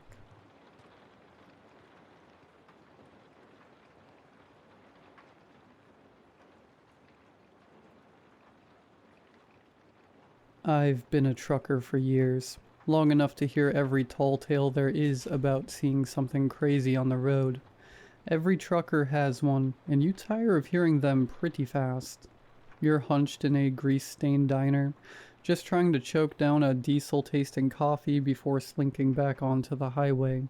But some grizzled, long-haul vet on the next stool over is talking your ear off about the time he saw a UFO, or picked up a hitchhiker he couldn't see in his rear view. It's exhausting. The voices change, the faces blur together, but the stories stay the same. Only now it's my mug spitting out an outlandish tale to anyone who will listen. And I don't like it, because I'm not spinning some crazed yarn in hopes of spooking the fresh-faced truckers. I'm giving them a cold, plain warning. Because these things, they're out there, and they might be coming to you. It was one of those nights so dark you'd forget there was ever any light in the world. No stars, just black rolling clouds smothering the sky. My headlights were an island of light in the infinite black. The white lines on the road rippled past in a hypnotic flow. I'd driven this stretch of road before and dreaded every minute of it. There was nothing but long grass on either side, rolling outwards in endless tufts. No landmarks, nothing interesting. Just the kind of mindless, featureless terrain that has you tasting the solitude. About the only noteworthy thing that was out there, something spooky happens to anything electrical. The old guys call it dropout. Your radio dies down to a numbing crackle. Your headlights shrink into narrow little bands. I heard explanations ranging from some weird mineral in the ground to an alien spaceship sapping away your voltage from up above. But all that mattered was that it was real. It was annoying. Because of the dropout, I barely saw the pickup. My headlights were so dim they barely caught in the glass. Was that a windshield? I hit my exhaust brake and snapped on my high beams as the rig rumbled to a halt. In what little light they could manage, I saw the white body of a pickup truck slumped on the shoulder, driver's door hanging open. I rolled in behind it, tires churning up gravel, and killed the engine. Hopping out, I craned my neck in all directions. Nobody. The truck was roadside repair setup. It had a winch in the back and a brushed steel side bin brimmed with tools, chains, and cables. There was a cartoon detail slapped on the door, Tony's Roadside Repairs. Cute, but where was Tony? I placed a hand on the hood. Cold. Hadn't run for hours. Leaning into the cab, I saw the keys dangling from the ignition, turned a quarter. The radio spewed out a steady stream of quiet, meandering static. Maybe he went to take a leak. Hello? Nothing. All I could see around me was grass tumbling in the wind, rolling outwards in waves before giving way to darkness. I've got a job to do, I told myself, as I climbed back in and peeled onto the road, my hands pinching the wheel in a vice grip. This hull won't drive itself in, I thought, as the white line started whipping by, and guilt brewed up in my stomach. I drove a short distance before reaching the tunnel. It was old school, a jagged mouth punched through the mountain with dynamite, God knows how many decades ago. It yawned open, and once inside, the world shrank. The only light came from a handful of buzzing sodium lamps, caged in rusted wires and bleeding sickly orange down the cut stone walls. Maybe 3 of them still worked, the rest were dead, leaving whole stretches of the tunnel buried in thick, impenetrable dark. I plowed into the darkness, feeling like I was driving a submarine, like there was no world out there, just me and the truck. Then, somewhere in the middle, something pierced the black. 2 amber lights blinking softly in and out.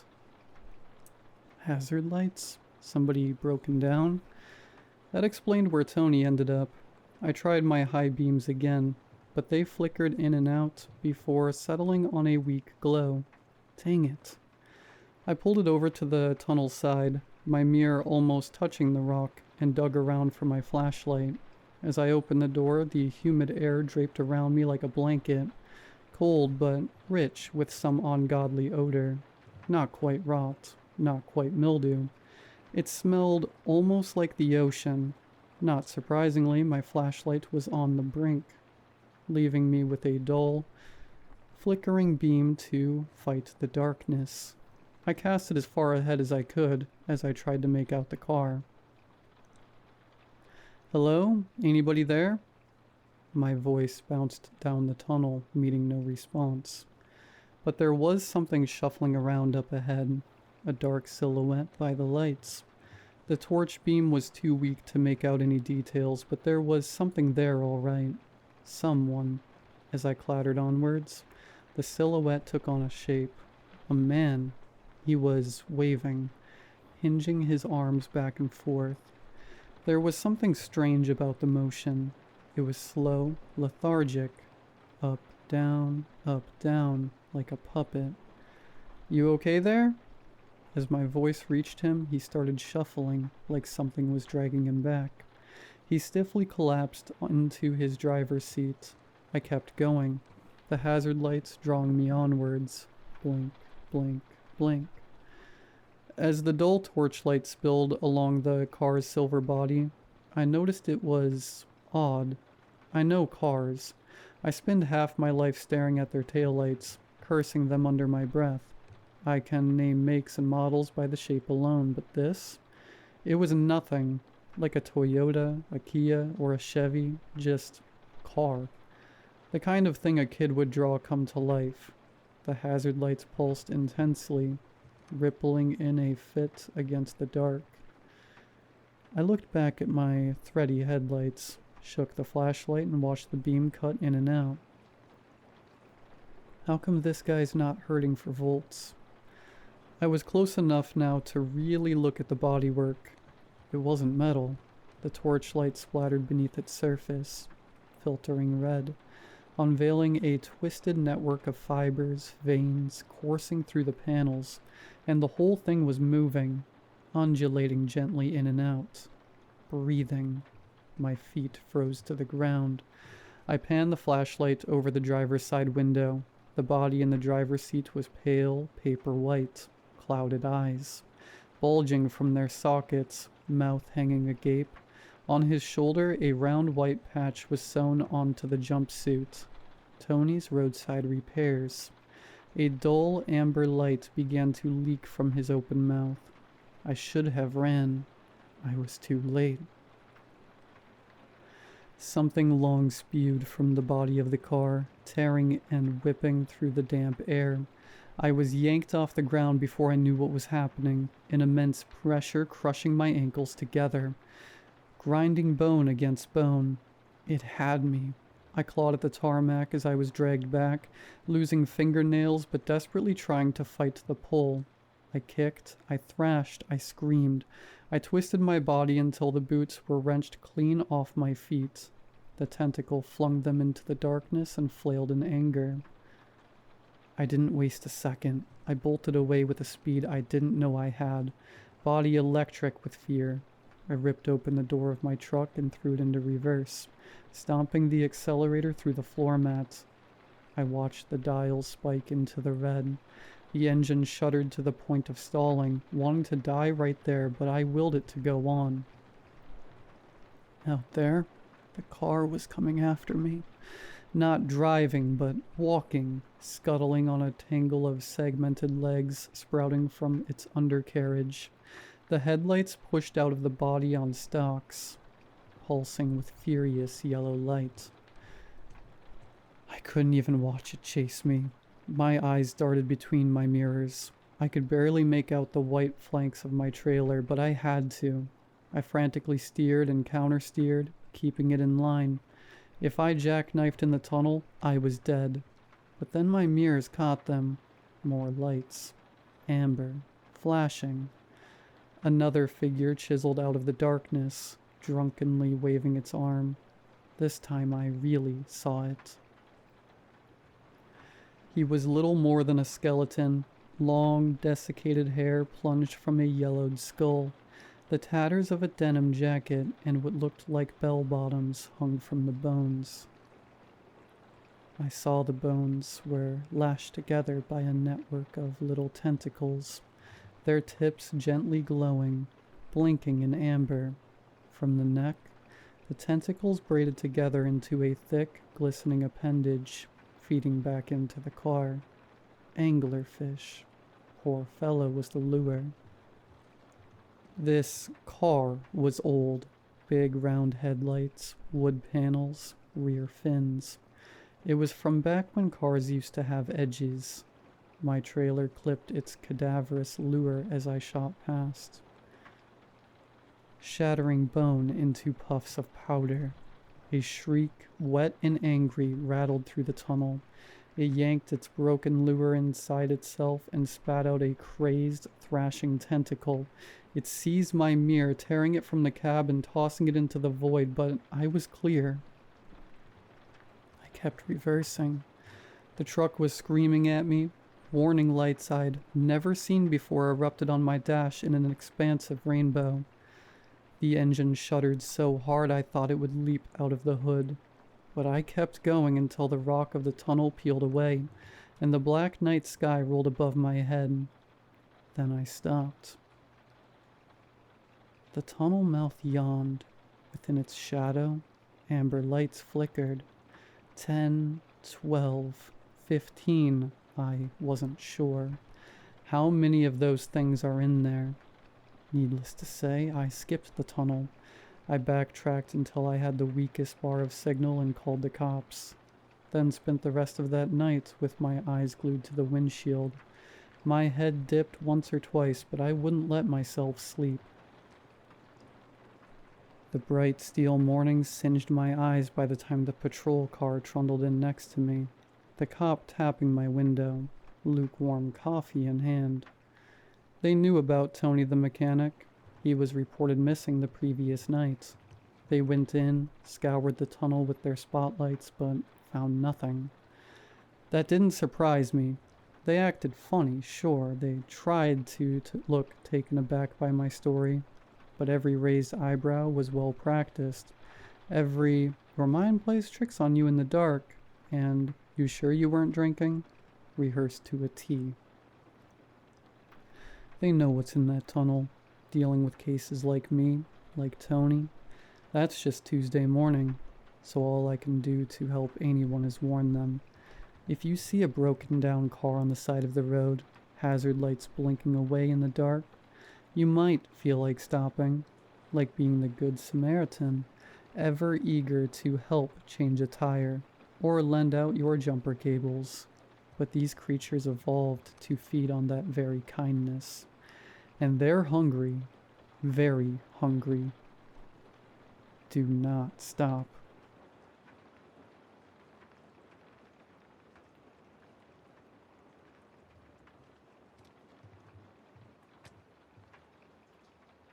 I needed a job, badly. When I found a listing for a night clerk, $50 an hour, easy work, I didn't ask too many questions. The ad was vague. Monitor the front desk, follow the guidelines. That was it. No experience required. No background checks. It sounded too good to be true, but desperation makes you ignore red flags. I showed up for my first shift at 11:45 p.m. to a nondescript office building on the edge of town. The lobby was sterile.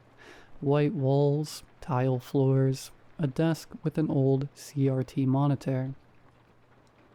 The only person there was a short, pale man with hollow eyes and a pressed gray suit.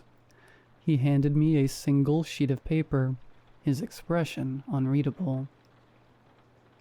"Follow these rules exactly," he said, voice flat. "And whatever you do, don't break them." I laughed, thinking he was joking. He wasn't. The rules. 1. The phone will ring at midnight. Do not answer it. 2. If the elevator doors open on their own, do not look inside. 3. You may hear typing from the empty office at the end of the hall. Ignore it. 4. If you hear knocking on the front door, check the monitor first. If there's nothing there, do not open it. 5. The man in the security uniform will come in at 2:16 a.m. Do not speak to him. 6. If you find a sticky note with your name on it, burn it immediately. 7. The vending machine sometimes dispenses items you didn't select. Do not eat anything you didn't order. 8. If the lights flicker, close your eyes and count to 30. Do not open them before. 9. You must clock out at exactly 6 a.m., not a minute before, not a minute after. 10. If you realize you've broken a rule, hide immediately. I was too tired to argue, so I took the list and settled behind the desk. At midnight, the phone rang, an old landline on the desk. Instinctively, my hand twitched toward it, but I caught myself. Do not answer it. The ringing stopped after 3 chimes. At 12:47 a.m., a slow, rhythmic clicking came from the far end of the hall, the empty office. Ignore it. My fingers dug into my palms as I forced myself to keep my eyes on the screen. The typing stopped a few minutes later. At 2:16 a.m., the security guard arrived. He walked in without acknowledging me, heading straight for the vending machine, standing stiffly in front of it. I avoided eye contact, but the reflective glass, I caught a glimpse of his face, or lack thereof. He had no features, just smooth, blank skin where his eyes, nose, and mouth should be. I kept my gaze down. Eventually he left. By 3:30 a.m., I had convinced myself the rules were just elaborate mind games. But then I saw it. A yellow sticky note on my desk. My name was on it. My breath hitched. My hands trembled as I fumbled for the lighter in my pocket, flicking it on. The note curled black at the edges, turning to ash between my fingers. A sharp knock echoed through the lobby. Knock, knock, knock. I swallowed hard and checked the security monitor. The glass doors showed nothing but an empty parking lot. Do not open the door. I gripped the desk, knuckles white. The knocking stopped. My pulse slowed, but then I realized I had broken rule number 6. I was supposed to burn the note immediately. I had hesitated. A cold wave of dread crashed over me. Hide immediately. I dove under the desk, heart pounding. The air felt thick, pressing against my skin. Silence rang in my ears, loud and suffocating. Then footsteps, slow, deliberate, circling the desk. I squeezed my eyes shut, barely breathing. A whisper drifted down to me. "You were doing so well." The footsteps stopped. I waited, paralyzed. Minutes passed, maybe an hour. Finally, the air shifted. Whatever was there, it was gone. At 5:59 a.m., I crawled out shaking. My eyes locked onto the door, waiting for 6 a.m. exactly before punching out. As I stepped outside, the sun barely rising, I felt different, like something had changed. When I got home, I collapsed onto my bed, exhausted.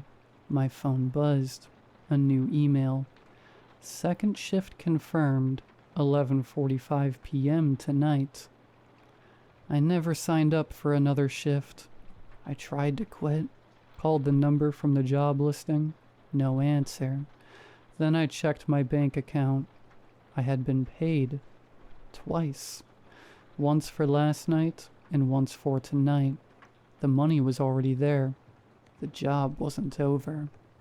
And I don't think I'm allowed to leave.